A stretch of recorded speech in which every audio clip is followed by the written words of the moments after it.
L-edizzjoni tal-programm tal-lum għal kulħadd tkompli b'aktar informazzjoni għalikom is-semmija li għażiltu li seguna u f'din il-parti tal-programm illum ser inkunu qegħdin nitkellmu dwar kampanja interessanti ħafna il l-President ta' Malta George Vella nida ftit tal-jimilu kampanja nazzjonali bl-isem tal-Lilsin Malti għal qalbi b'kollaborazzjoni bejn l-Uffiċċju tal-President u seba' qdiet tal-Malti Bris il-lingwa Maltija. Illum magħna fl-istudio jingħaqdu Thomas Patch illi qiegħed jirrappreżenta il-Kunsill Nazzjonali tal-Ilsien Malti illi tajjeb ngħidilkom il-jaqa' taħt il-Ministeru tal-Wirt Nazzjonali, l-Arti u l-Gvern Lokali. U jingħaqad magħna wkoll Joe Borch mill-Akkademja tal-Malti. Grazzi tal-ilqajtu l-istedina tagħna u illum qegħdin intom it-tnejn hawnhekk f'dan il-programm. Thomas, mela, ejja nitkellmu ftit l net għandi kurzita ftit għal min ma jafx dwar ir-rwol tal-Kunsill Malti, eżattament l-antjaw x'inhu. Kifet, qabel xejn grazzi tal-istedina, Kristin. Kifet tajjeb inti l-Kunsill tal-Malti huwa entità tal-Gvern, ġifieri m'għandux mhux għaqda m'għandux membri, huwa entità tal-Gvern, hija istituzzjoni, kunsill, illi fih ikun hemm rappreżentanti minn entitajiet differenti, ewlen fosthom mill-edukazzjoni, pereżempju, mill-qasam tal-arti, mill-qasam tax-xandir, u hemm entitajiet oħra li huma rappreżentati fih.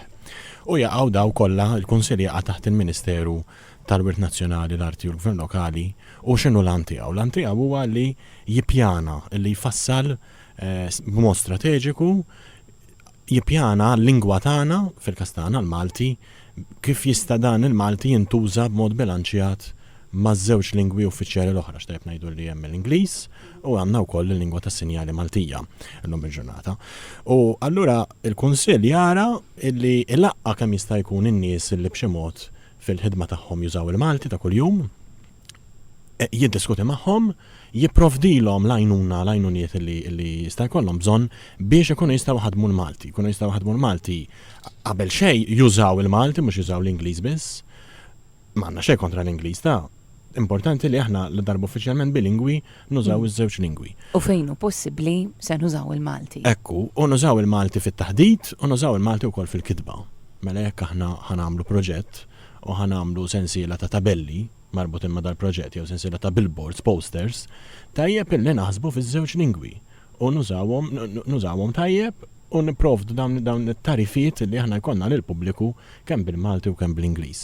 U l-Kunsill qiegħed hemmhekk biex jara kemm jista' jkun li dil ħaġa tiġri minn kulħadd.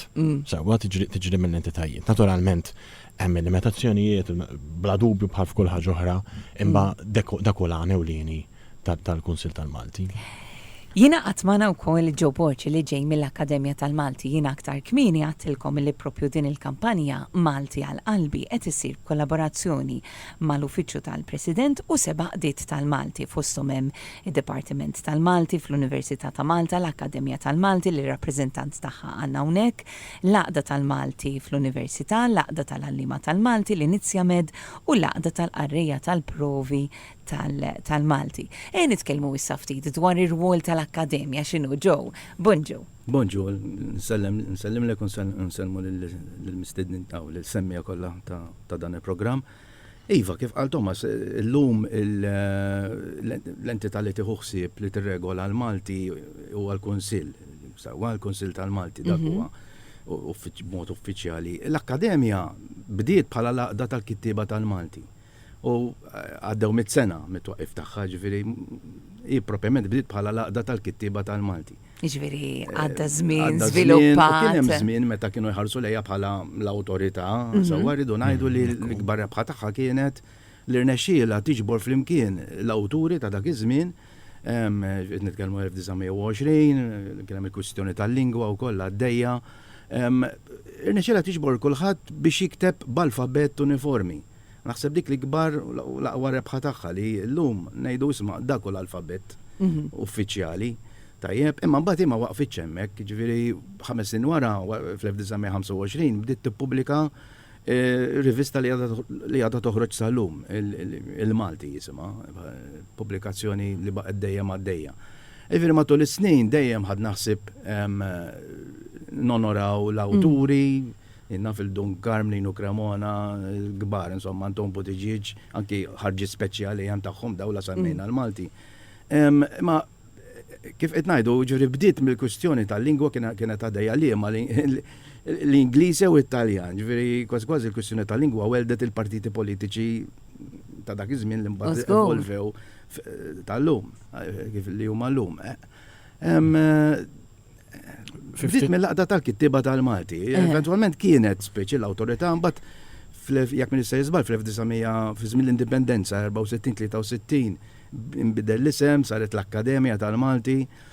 Imma eventwalment mbagħad inħasset ħafna ħtieġa li jkun hemm l-awtorità propja u allura għandek il-Kunsill. Allura llum l-Akkademja aktar tiffoka fuq l-aspett letterarju, iktar mill-lingwistiku, mhux għax ma neħdux ħsieb kultant norganizzaw xi taħdita li tolqot tkun forsi tafas fuq il-lingwa iktar mill-letteratura.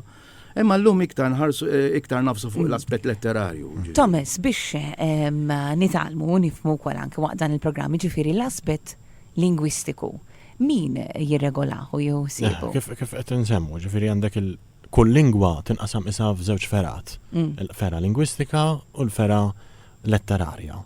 Fej jidħol il-qasam lingwistiku, regoli tal-ortografija, kif se tintuża l-lingwa, kif se tiktibha, kif se tuża mhux biss tiktibha, kif se tippreżenta. Ġifieri jekk għandek kif kont qed insemmi l-ewwel tabella b'żewġ lingwi. X'se tpoġġi l-ewwel il-Malti jew l-Ingliż? Jekk qed turjoħ dej xulxin fuq ix-xelluk u fuq il-lemin x'verżjoni ġejja. Anke dawn l-aspetti ġifieri. Dak jħossibhom il-Kunsill.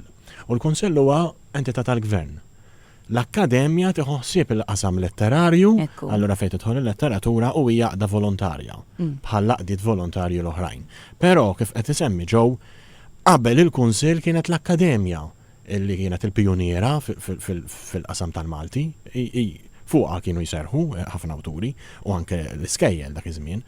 Imma ma' żmien inħass il-bżonn li dawn ishom iż-żewġ ferat jistabbilixxu ruhom aħjar b'kunsill li taħt il-Gvern u l-Akkademja taħossib il-qasam letterarju, imbagħad hemm laqdiet l-oħrajn li semmejt inti Kristin, laqdiet iż-żgħar li għandek laqda tal-Malti pereżempju li qiegħda stabbilita fl-Università, dik hija formata mill-studenti miż-żgħażagħ.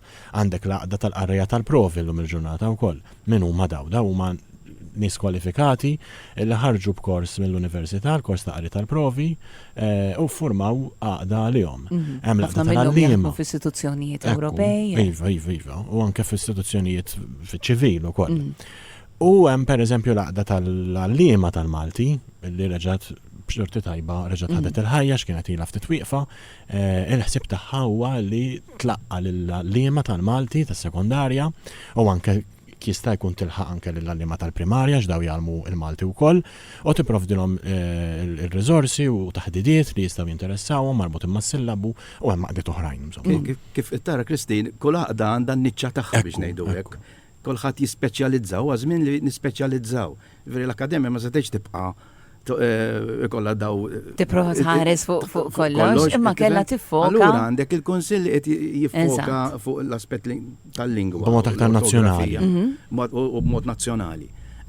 Semmejna l-laqda tal-għalliema tal-Malti, jiffoka fuq il-pedagoġija ta' kif tallem il-Malti lill-istudenti. Laqda tal-Malti tal-Università. Tiffoka fuq l-istudenti tal-Università u kif iżommu l-Malti ħaj hemmhekk bħala mill-aspett akademiku. Qed tifhem u dawn laqdiet kollha jaħdmu flimkien. Issa l-mistoqsija li għandi għalikom illum biex hekk tmur mal-kampanja, il-kampanja Malti għal-qalbi. X'ġarala il-lingwa Maltija matul dawn l-aħħar snin? Għaliex għandek tfal illi llum qed jikbru f'żgħażagħ illi għażlu l-Ingliż fuq il-Malti jew inkella jgħażlu li jitkellmu l-Ingliż fi sfera partikolari u jitkellmu bil-Malti x'imkien ieħor. Għaliex għandek ġenituri li meta jitwildu tfal tagħhom jgħażlu l-lingwa Ingliża u mhux il-Malti. X'ġara l-ortografija? Għaliex kien hemm tibdil konsiderevoli matul li dawn l-aħħar snin illi forsi seta' fixkel lil dak li jkun jgħidlek isma' jiena għadni naf nikteb bil-Malti għal xillum qed tiktbu b'mod differenti. Spjegaw li ftit. Jekk trid nispjegalek f'tweġiba qasira x'ġara l-lingwa Maltija, ġara bħal kull lingwa oħra. lingwa ħajja illi tibqa' tevolvi u allura trid taġġusta skont iż-żminijiet. Jekk għandek liġi ma' żmien din liġi tinħass il-bżonn li tkun emendata biex taqdi aħjar lis-soċjetà. U daqshekk ieħor il-lingwa. Issa tistaqsejt mistoqsija għalfejn it-tfal jażlu l-Ingliż u mhux il-Malti, pereżempju, xi tfal. Għaliex jisu dan huwa fenomenu tagħna, jiġifieri ma mhux l-Italja. U nisma' ġenituri kellmu l-itfal tagħhom bl-istess mod, jiġifieri mur l-Italja u nisma' forsi li jitkellmu bid-djalett tal-post fejn ikunu, imma fl-istess ħin qegħdin jitgħallmu wkoll il-lingwa ta' pajjiżhom. Imma rridu noqogħdu attenti li nqabblu l-kuntesti jista' jkun ikunu simili. L-Italja pajjiż monolingwi, għandek lingwa waħda, hawnhekk għandna żewġ lingwi u ilhom magħna ħafna snin. Sewwa ġifieri unċerta wkoll l-Ingliż illi hija lingwa mifruxa mad-dinja kollha, iktar kemm jgħaddi żmien iktar qed issir mifruxa, u allura il-ħtieġa l-utilità tal-Ingliż inħossuha b'mod naturali. Għaliex it-tfal, jien ma ngħidx għaliex it-tfal, għaliex il-ġenituri. It-tfal intortament jispiċċaw imċaħda minn lingwa waħda, ġewwa minn lingwa li tagħtihom l-identità fl-aħħar mill-aħħar li hija parti minnhom, parti mill-antenati tagħhom ukoll. U allura il-kampanja, jekk nistgħu nibdew nitkellmu ftit fuq il-kampanja, qiegħda tindirizza diġà din il-ħaġa illi taħloq kuxjenza naturalment mhux biex millum għall-għada solvi jekk hemm xi diffikultà. Għax hemm misu kwistjoni ta' pride ukoll. Għat nuża kelma bl-Inglis. Imma gburija. Ija ixju illi għaliex ma tażilx li titkellem bil-Malti. Naħseb il-kol nistaw nifmu li xi kultant tkun f'ċertu postijiet illi kważi toqgħod attent l-ewwel tuża l-Ingliż u mbagħad tarek tista' titkellem bil-Malti. Tiġri iva, b'xorta ħażina. Jien naħseb illi jekk għandna l-Malti tassew għal-qalbna u nixtiequ l-Malti ninvestu fih u ikonna garanzija li jibqa' ħaj, irridu ninvestu fit-tfal. Jekk l-tfal tagħna, il-ġenituri, l-tfal tagħhom, in-nanniet lin-naputijiet meta jqattaw il-ħin magħhom, maħniex sa nkellmuhom bil-Malti, maħniex sa naqrawlhom bil-Malti, maħniex sa nkantawlhom bil-Malti wkoll, nursery rhymes, it-taqbiliet l-għannijiet ta' tfal. Jekk maħniex sa nagħmlu dan miċ-ċokon minn eta żejra, it-tfal ħajjitilgħu bla dubju nħossu li l-Ingliż hija l-ewwel lingwa tagħhom, u allura il-Malti b'mod naturali ħajtuh il-ġemp. Issa forsi jkun hemm min jargumenta illi l-Malti jaqbduh ma' żmien, iktar ma jikbru.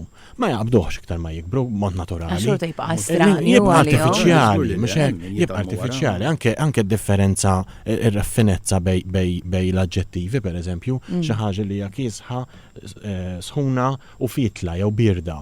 Ma jibdewx jagħmluhom, jgħidlek mhux kiesaħ u jkun biqiret sewwa pereżempju.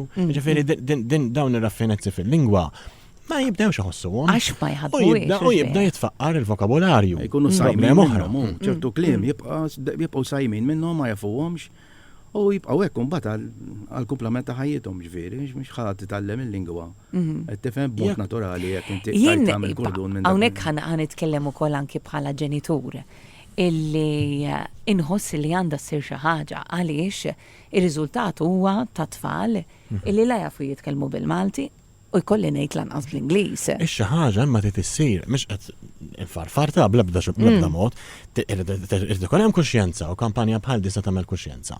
Imma xi ħaġa trid issir f'kull dar. Jekk il-ġenituri ħajibtkellmu bejniethom iduru bejniethom il-missier u l-omm jitkellmu bil-Malti, mbagħad kif appena ddur tkellem lil-żgħir jew liż-żgħira ħaddur ħataqleb għall-Ingliż biss. Dak huwa nuqqas, għax inti qed tiddaddilhom lingwa waħda. U allura l-kampanja u l-Kunsill u l-qdiet tal-Malti kollha flimkien qegħdin jippruvaw nebħu lill-ġenituri fost affarijiet oħrajn sewwa din hija għan wieħed tal-kampanja illi miċ-ċokon li tfal għandna nrawmuhom biż-żewġ lingwi. Iż-żewġ lingwi f'posthom u f'ħinhom mhux imħaltin, mhux tħalla ta' ballata għax daka imbagħad ikun ta' periklu. Naf pereżempju għandek strateġiji illi huma riċerkati daw studji illi jkollok pereżempju familji fejn il-missier jitkellem lingwa u l-om titkellem oħra. Jew pereżempju fejn inti tidħol f'kamra waqt li qed taħsel lit-tfal tuża lingwa waqt li qed taqra jew qed tissajjar qed tagħmlu xi attività oħra tuża lingwa oħra. Hemm modi differenti dak li jkun jiddeċidi Basta għalih tuża x'qed biss dik jaħdem. il-lingwa. Mhux lingwi, mitċokon Iva, l-istudju. imma tuża lingwa għax il-problema hija illi aħna f'sentenza Tibdaw tispiċċa biha. nużaw żewġ lingwi. Iva, iva, iva. Huwa ikolli ngħid għandna tassida. Għandek raġun. Tibda u tispiċċa b'lingwa waħda, sentenza, u jekk jista' jkun tgħaddi żewġ lingwi. Ġifieri jrid ikun hemm fija ftit ħsieb bla dubju.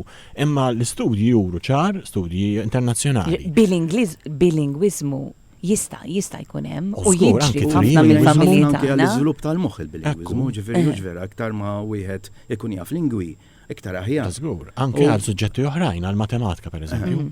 Le, ġifieri anke għall-iżvilupp mentali u hekk, Iva, ġifieri iva. huwa ta' għajnuna kbira anke għall-konċentrazzjoni u hekk iktar ma taf lingwi iktar. Ekku. Mela, qed inħadbu x'imkien nifsu fil-moħħ. s-sinonimi li fih, tantem sinonimi għaliex. Għax għandek il-sin imħallat. Tifhem għandek il-Malti, għandek l-Arbi, Taljan, sewa ġifieri għandek li formal. U għal-bidu sar kollok taħlit, bla dubju, tfal ħajħawdu, sakemm jidraw lingwa minn oħra. Tikkoreġġihom. Dik ħatiġri. Imma ma' żmien jibdew jarfu illi dawn huma żewġ lingwi separati u Jużawhom fi situazzjonijiet differenti fi klassijiet l-iskola, mbagħad kollhom mbagħad tiġi weħeda u li inti tinduna fejn għandek tuża l-Malti. U m'għandniex nistruħu biss fuq l-iskola. Għax l-iskola huwa kuntest partikolari ħafna, formali żejjed l-iskola, għax hemm l-argumenti ieħor l-ewwel semmejt li jgħidulek il-Malti jidrawh ma' żmien huma u jikbru. Hemm min jargumenta jgħidlek mela mill-iskola jieħu l-Ingliż jew jieħu l-Malti u mid-dar jieħu lingwa oħra. Id-dar isiru ħafna attivitajiet informali li l-iskola ma jsirux. Allura, b'mod naturali lingwa ħad titgħallimha fid-dar aktar mill l-iskola. L-iskola se titgħallimha fuq il-pitazz. Mid-dar ħad titgħallimha għal ħajtek. Ħajkollok argument id-dar, pereżempju, għax ma milċolok sew. Ħadd arrabja ma' t-tifel, ħadd faħru lit-tifel, dawk tajjeb illi t-tifel jew t-tifla jismagħhom. Tuża bil-lingwa. Situazzjonijiet huma kompletament Mhux vera. Mela. Mela. Fl-iskola għandek il-break ukoll, għandek dik il-waqfa ġifieri hemmhekk ukoll hemm hidden curriculum jgħidulu ġifieri. Ejja nibdew nieħdu ftit mill-kummenti illi deħlin mhux ħażin mingħand is-semmija tagħna. Il-lan tal-programm tal-lum għalhekk qegħdin hawnhekk intom il-mistiedna tiegħi f'dan il-programm biex inkomplu nitkellmu iżjed dwar għaliex din il-kampanja Malti għal qalbi, għaliex importanti illi nifqu nirriflettu ftit u naħsbu ftit x'aħna din nagħmlu wkoll aħna kif qegħdin nitkellmu nużaw il-lingwa.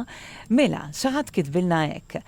Fil-waqt li naqbel li l-Malti jiġi mitkellem id-dar, mhux kullimkien tista' tuża l-Malti. Eżempju fl-istudji. It-tifel għadu student tal-mediċina u llum fix-xogħol tiegħu bil-first irridu nitkellmu bl-Ingliż għax ċerti kliem bil-Malti m'għandux. Għandha raġun, jekk il-kodba tal-istudju, textbooks, huma bl-Ingliż u daw anke fl-università l-korsijiet isiru bl-Ingliż u jsiru bl-Ingliż ukoll għal raġunijiet prattiċi, ġifieri, fis-sens jekk dan għandu bżonn eżaminatur estern biex jeżaminalu teżi, ħajkollu bżonn jikteb il-xogħol tiegħu bl-Ingliż biex dan l-eżaminatur estern li mhuwiex stabbilit fl-Università ta' Malta jkun jista' jeżaminah. Ġifieri dik xi ħaġa li trid tiġri bla dubju. Imma iva, minkejja dan Imma x'jiġri għax hawnhekk qed pereżempju anke mill-mistiedna li jkolli hawnhekk ikollna mistiedna tobba f'dan il-programm. Ħafna drabi infittex qabel jiena fil-lum se nkunu qegħdin nitkellmu dwar kundizzjonijiet marbuta mal-frixa. Mela jiena nkun ippreżentajthom bl-Ingliż. Imbagħad inkun ġejt infittex hawnhekk frixa bil-Malti x'inhi. diġà bil-Malti. Diġà bil-Malti. Diġà bil-Malti fil-frixa. Iva, le, ġifieri jiena għax inkun sibta ma pereżempju jien inkun ippreżentajt is-suġġett bit-tema bl-Ingliż imma. Ġifieri llum se nitkellmu dwar problemi fil-pankreas. Mbagħad wara nirrealizza ngħid imma bil-Malti x'inhi imma. Tajjeb illi semmiha li kidbet dak il-messaġġ għandha raġuni ma hawnhekk qed nitkellmu fuq qasam l-iktar tekniku, ġifieri hawnhekk nitkellmu fuq il-mediċina. Ma nistenniex li jiġri l-istess fl-ikel. Per eżempju, illum hawnhekk se nagħmlu xi ħadd ta' riċetta u se nagħmlu soppa tal-mushrooms meta nista' ngħidha faċilment soppa tal-faqqieħ. Ġorġdi fl-affarijiet tal-ikel veru tiġri. Nitkellmu fuq il-mediċina, hawnhekk qed nitkellmu fuq qasam mill-iktar min jafx terminoloġija kbira li hemm li tkun bl-Ingliż u ma nistennewx li diħa tkun issir ta' bil-Malti imma prattikament ma ħseb ma tantx qed tintuża. U kif qed għal Thomas inti jekk għandek eżaminatur eventwalment li trid tippreżenta qudiemu bil-lingwa Ingliża. Sewwa ġifieri il-biċċa hija hawnhekk jiena li tinkwetani meta dawn it-tobba eventwalment jiġu jitkellmu mal-pazjenti dik waħda mill-kwistjonijiet li għandna u speċjalment ikollok tobba barranin, issa rid ngħid ħaġa. Jiftit ta' żmien ilu missieri kellu bżonn intervent fil-qalb. U meravilja jtruħi għax ikun hemm momenti fej jħalluk tidħol għax jkunu jitkellmu mal-pazjent u jħallu xi ħadd mill-familja jidħol miegħu. Skantajt kif kien hemm kirurgu kien jidher ċarli u barrani kien żgur. Tifhem? U tkellem, ma kienx tkellem ma' missieri wkoll ta' ħin minnhom, imma waqt titrajtu jitkellem ma' sħabu, mat-tobba, man-nurses, bil-Malti qed jitkellem u Malti tajjeb. Li meravilja jtruħi, għara kemm ngħidu, mhux qed ngħid li m'hemmx problema, hemm problema kbira fil-qasam ta' saħħa fejtlu l-infermiera u hekk. Tifhem li pazjent jekk ma jkunx jaf ma jifhimx bl-Ingliż.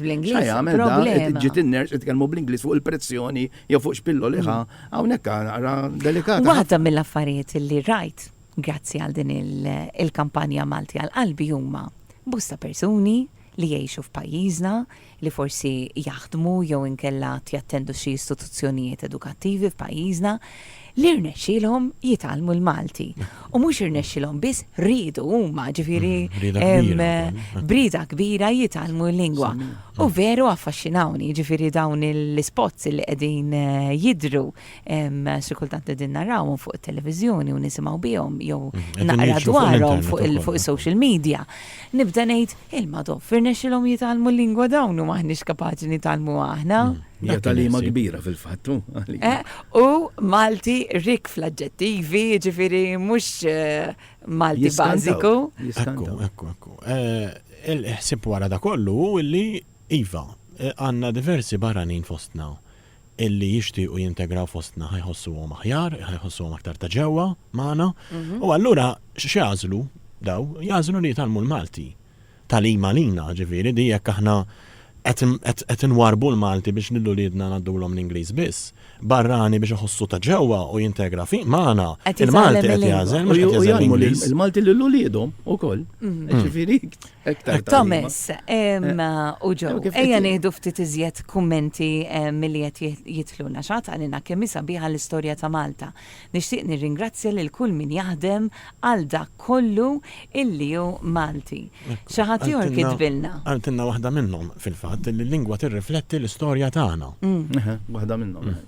Xi ħadd kitbilna mill-edukaturi trid tibda, iċ-child cares kollox, kollha bl-Ingliż ikellmuhom u trend hi li kulħadd trid idaħħal lil uliedu fi skejjel privati u tal-Knisja għax jgħidulek li jitalmu l-Ingliż iżjed malajr. Bħala kanzunetti għat-tfal, xem Fonzu l-Fenek, xaħat għallek. Fonzu l-Fenek tajbin, imma hemm oħrajn fl-istazzjon tal-Kunsil Nazzjonali tal-Iżin Malti fil-YouTube, iva, m'hemmx biżżejjed konxi, qed naħdmu biex jiżdiedu. Imma hawn ġifieri llum jien daqgħid xi ħaġa minn mużika mill-grupp Kantera. Imma mhux ukoll it-tfal jistgħu jieħdu pjaċir bihom dawn ukoll. Il-mużika f'ġeneri differenti qiegħda tifjorixxi ħafna u hemm ġifiri għazla sabiħa minn fejn wieħed jażel. Mela xi ħadd għalinna illi tfal tiegħu subien dejjem kienu f'English speaking school. Imma d-dar jien inkellimhom bl-Ingliż u missierhom ikellimhom bil-Malti. U qaltilna din hija sistema li ħadmet sew ħafna. Fid-dar tagħhom. Flok mela jien it-tfal kont inkellimhom bl-Ingliż għaliex kienu jikkomunikaw ma' kuġini Awstraljani. Però il-Malti kienu jitkellmuh ukoll. Ma kienx hemm tfixkil. Illum kibru u jafu jitkellmu Malti tajjeb u Ingliż tajjeb. eżempju flok Happy Birthday, għax ma ngħidux l-isbaħ xewqat. Fuq Happy Birthday ukoll fl-istess stazzjon tal-YouTube tal-Kunsil tal-Malti hemm il-verżjoni bil-Malti tagħha ferħu awguri f'dal-jum, l-osnina kellum, ferħu awguri. Ed hemmhekk ġifi dak li jkun jista' jużaw. Nidu telefonata. Hello, inselmule. M'għandix kantanta jien. Intunati, ma ta' għajdinna. Naħseb Thomas Arafni. Inselmule. Mela. Nixtieq naf. It-tfal Maltin kif se jitalmu jiktbu il-Malti tajjeb. Darba qiegħed għand it-tifla. U qed nara x-xogħol tad-dar ta' tifel tagħha. Kellu 40 kelma. Daħħal il-konsonanti T jew D. Et narhom kollha insiblu 8 ħżiena u markathomlu tajbin. Kelli noqgħod bil-paċenzja kollha. Nispjegalu biex urid jagħmel il-verbi. Il-verb tittara il-mamma x'għamel huwa l-bieraħ. Mill-mamma toħroġ l-erq. Mela dat-tifel li m'għandu ngħid xien, dat-8 li ħżiena li markathomlu tajbin, kien se jibqa' jiktibhom hekk u kien jeħel f'eżami. Xiġifieri 8 ħżiena timmarkomlu tajbin. Nirringrazzjakom. Grazzi, Sinjur. Ejja nitkellmu ftit dwar dawn id-diffikultajiet fl-ortografija illi jibdew miċ-ċokon minn meta tfal ikunu bdew jitkellmu, bdew jitalmu issa iħadmu l-lingwa miktuba wkoll. U jibdew diffikultajiet, speċjalment regoli tal-Malti forsi jiġu għanna ma nkunu nsejnijom, ma nkunux nafu kif nirrispondu għal diversi domandi li jibdew isaqsuna, jibdew il-problemi li għalija bħala ġenituri nħoss li jekk ma jiġux indirizzati sew dawn jikbru magħhom jassu biex jagħmlu wkoll eżamijiet fl-aħħar tas-sekondarja u l-problema tkun fl-opinjoni tiegħi mhux il-letteratura u l-għarfien tal-letteratura fil-karta speċifika li jkollhom imma l-ortografija. Hemm realtà oħra illi it-tfal ma jużawx il-Malti jew iwarbu l-Malti għax jibżaw li għamlu żball. Allura importanti li miċ-ċokon net ma noqogħdux inġennuhom bl-ortografija. Miċ-ċokon net l-għana u l-lini tagħna għandu jkun li jisimgħu il-Malti, li jitkellmuh il-Malti, li jifmuh il-Malti, meta qed jisimgħu l-ġaħat qed ikellimhom kapaċi jweġbuh. Dak l-iktar importanti, imbagħad l-ortografija tiġi. Jibdew ġejjin l-eżamijiet u jkollok bżonna, ovvja. Imma tiġi b'mod naturali kważi, għax inti taf li dik għandha l-IE u taf. Imma m'għandniex noqogħdu niġru warahom minn miċ-ċokon net għax lajn ma poġġiex f'posta, lajn ħajsir jaf ipoġġija f'posta mbagħad ħajmur l-iskola. Jitru joboduhom bad. Mhux hekk. Jitru joboduhom. Orajt il-każ li qed isemmi semmih huwa ta' dispjaċir, ġifieri fejn għandek semmih li kien jaf aktar mill-għallim tal-każ. Ġifieri iwa til-ċerta każijiet bħal dawn. U diġorruha magħhom imbagħad għax imbagħad ikollok xi ħadd jaħdem fiċ-ċivili jew xi ħadd jaħdem fil-entità privata ma jiktibx email bil-Malti għax jibża li jieħu żball. Għax meta kien żgħir da dejjem qalulu jikteb l-ortografija tajjeb u dejjem għamlulu ħaġbu ilu għamlulu fass illi hemm żball, allura jibqa' jibża jagħmilha da. Dik tibqa' tintiret sakemm tikber fl-adultezza u tgħid lejn ħanuża l-Ingliż biex ma nħu żball għax dejjem għandek xi ħaġa xtejnek iktar. U din l-istess jekk it-tfal marbuta ma li għadna l-ewwel, jekk l-itfal ħanaddulhom l-Ingliż biss mill-ġdid għal min forsi qed jisma'na issa maħniex ngħidu Malti biss, aħna favur iż-żewġ lingwi, Malti u Ingliż. Imma jekk ħandarruhom bl-Ingliż biss, da ħajikber, ħajmur fil-post tax-xogħol, l-ewwel lingwa li hija l-Ingliż. U allura mbagħad ħanqogħdu ngergru illi r-reklam illi għamlet l-aġenzija li ħaħsibu dak it-tali ħareġ bl-Ingliż biss, li jibgħat li formola minn xi kumpanija tat-telefonija bl-Ingliż biss, meta ċempilt kellimni bl-Ingliż biss, mhux ovvja jekk dawn ħossu naturali għalih. Il-problema mhix ta' għada di, il-problema ta' ftit snin oħra. Illi ħajkonna ġenerazzjoni jekk maħniex sandarru l-tfal biż-żewġ lingwi, ċirku fizzjuż, ħajbqa' għaddejda.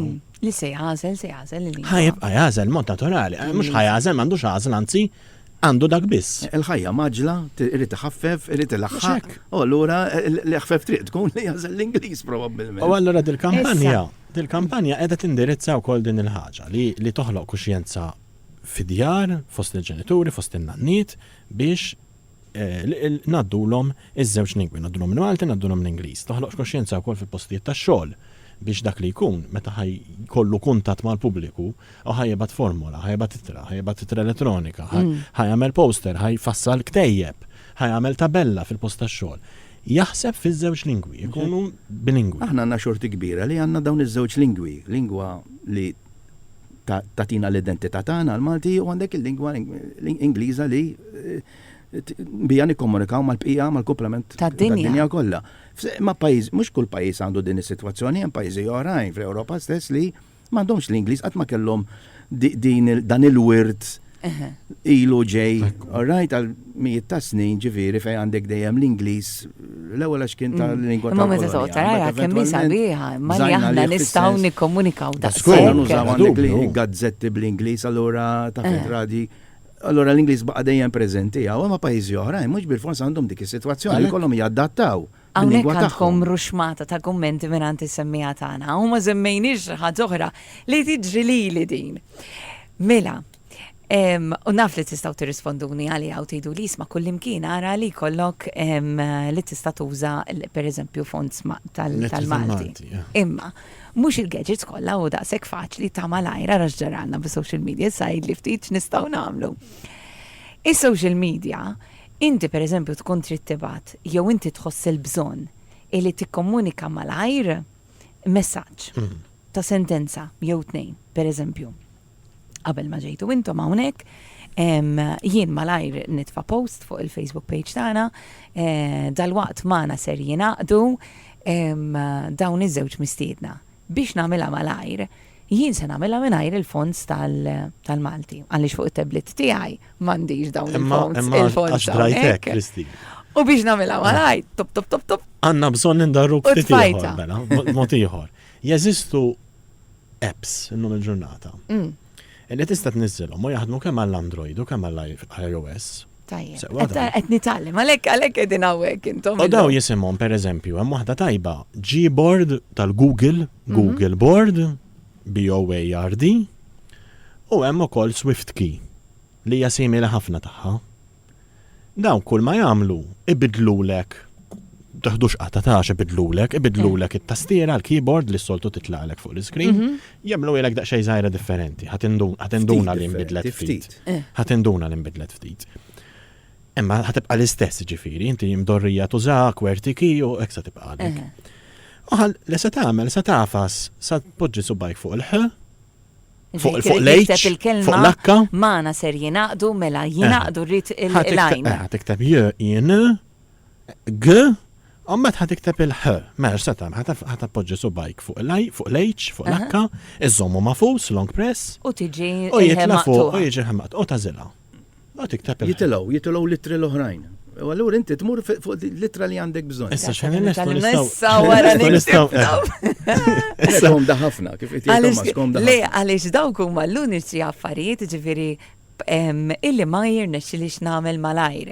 Ġifieri ħafna drabi niċċekkja li l-kelma tkun inkitbet sew kif suppost, bl-artiklu fejn suppost, ġifieri. Imma daw, ma nkunx nista'. Meta tidrambha tissir parti minnek. U barra minn hekk dawn l-apps tajbin għax jissuġġerulek il-kliem ukoll. Mela inti tikteb huma stess jitgħalmu is-sentenzi li qed tuża ta' spiss. U allura jekk pereżempju qed tikteb il-ġurnata, pup titlalek it-tajba, tażilha u mill-ewwel. Intelligenza artifiċjali. Ġifieri, u mbagħad tiġilek aħfef għax issib il-kelma lesta. Issiba lesta. Nibda nara li qiegħda miktuba sew u jkun proċess ta' talim għalina x'inti meta tara l-kelma miktuba u miktuba sew ħatibqa' tiftakar kif inhi. U mhux se ngħid bħalissa dik kif tinkiteb. Dak is-sigriet. U l-iOS il-ġodda, ġifieri il-tablets u l-smartphones li jaħdmu bl-Apple, bl-iOS. Ma mhux reklam, imma nsemmu l-pjattaforma. Ekku, dawk huma diġà għandhom il-Malti integrat fihom illum il-ġurnata, il-ġodda, il-verżjonijiet il-ġodda, ġifieri jitella fil-istess keyboard, fil-istess tastiera li titlalek ħatara li trid tal-Malti wkoll. Se waqafkom ftit hawnhekk, ftit informazzjoni nisma' issa mbagħad kull ma jifdilna xi 3 minuti. Christine Delicata għal kulħadd. Inaqdu miegħi għatluħ ta' Super 5, Super 5 Plus u Super 5 4-3-2-1 kull nar ta' erba biex titħlu biċ-ċans tirbħu l-jackpot ta' 910,000 euro. Segwu tluħ live fuq TVM wara l-aħbarijiet ta' 8 għal-ħabta ta' 8:30 ta' filgħaxija. National Lottery, take a chance. Eta minima ta' 18 sena ila b'mod responsabbli żur rgf.org.mt. Meta tiġi biex tażel Zeba l darek tfittex prodott ta' kwalità tajba. Zeba li servi fit-tul u tipproteġi kontra l-moffa. Għażel Zeba McPherson Duracoat. Zeba l-barra u kontra l-moffa. McPherson Duracoat tifrankalek li kollok tisboħ ta' spiss. Tażelx biss il-kulur. Għażel kulur McPherson. Ambizzjużi biżejjed, tridu tikbru fil-karriera tagħkom? The Academy for Women Entrepreneurs Program, se jerġa' jsir hawn Malta. Nisa bi kwalitajiet imprenditorjali huma mistiedna sabiex jipparteċipaw biex ikollhom l-opportunità jwettqu l-ħolm tagħhom. Il-parteċipanti ser ikollhom ukoll kompetizzjoni u fit-tmiem ta' dan il-programm ta' taħriġ ser ikun hemm min jirċievi ammont ta' flus biex jiġu investiti fin-negozji tagħhom. Applika sal-4 ta' Wissu billi tibgħat email fuq diana.micheli@maltachamber.org.mt. Dan il-programm qed jiġi organizzat minn the Malta Chamber of Commerce Enterprise and Industry u l-Ambasċata tal-Istati Uniti f'Malta.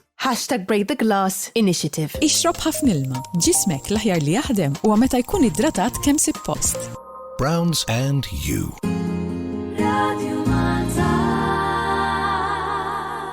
Żewġ minuti bleżad baqalna mela xaħat kitbilna ma nistax nifhem f'sena skolastika it-teachers ma jarawx l-iżbalji bil-Malti u l-Ingliżi korreġġu bit-tajjeb u jkunu ħżiena. Xaħat kitbilna biex verament nieħdu sib il-lingwa Maltija rridu għalmenu l-istudenti kollhom livell ordinarju fejn dawn ikunu jafu jiktbu sew għalmenu komponiment biex jitlu f'post sekondarju. Din il-problema ila ġejja 9 snin ilu tifla daħlet il-kulleġġ post sekondarju u l-allim tal-Malti għalla li għandu tfal anqas biss jafu jiktbu sentenza fejn ma jkunx hemm żball. Dawn l-istudenti ħafna minnhom illum huma avukati fil-qrati Maltin. Mhux sew tfal ta' 5 snin jitkellmu biss bil-lingwa Ingliża.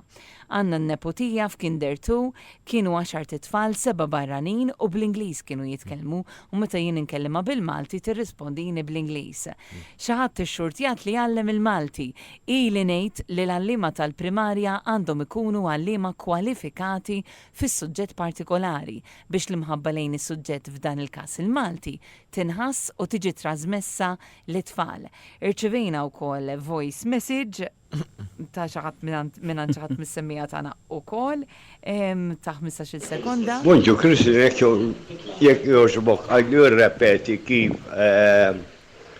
nisemma fuq Google għal-Malti jekk joġbok, għax interessanti ħafna ma jaġġirx u għalina. Mela, ħalli nispjegaw wkoll. Ftit sekondi illi għadbaqalna, Thomas fidejk. Titmur fil-Play Store tal-mobile tiegħek jew tat-tablet u tfittex l-app li jisimha Gboard. Gboard. Gboard. Inkella tuża SwiftKey. Tnejn prattikament dawn huma l-istess ta' simili ħafna. Għażel waħda minnhom installa u tkun tista' tittajpja bl-ittri tal-Malti fil-mobile jew fit-tablet tiegħek. Mhux fil-computer hemm mod ieħor. Mod ieħor imbagħad. Fil-każ anke fis-sit elettroniku tal-Kunsill Nazzjonali tal-Isin Malti hemm dettalji ta' kif wieħed iniżżel għall-computer. Mela aħna llum nifqu hawnhekk, grazzi tal-li kontu magħna din diskussjoni li ser inkomplu wkoll anki fil-programmi tagħna matul il-jiem li ġejjin. Grazzi.